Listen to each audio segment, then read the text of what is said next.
Simple గా చెప్పేశాడు వేమన్ గారు. ఎరుక ఉండాలి, ఎరుక కలిగి ఉండు అంటాడు. ఎరుక అంటే ఏంటి? స్వామీజీ కూడా అదే చెప్పారు. అవేర్నెస్ తో ఉండండి, నిరంతర అవేర్నెస్. దేని మీద? దైవం మీద.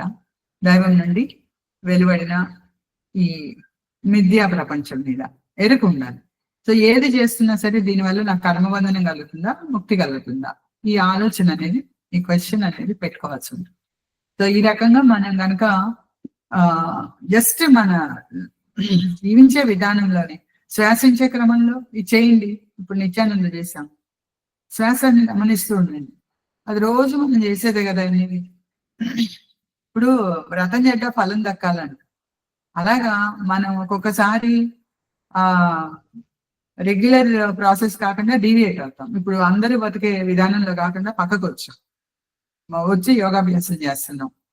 మొట్టమొదటి మనకేం తెలియదు, మన అందరికి ఎక్కడో చోట నొప్పి కలిగి వచ్చాం.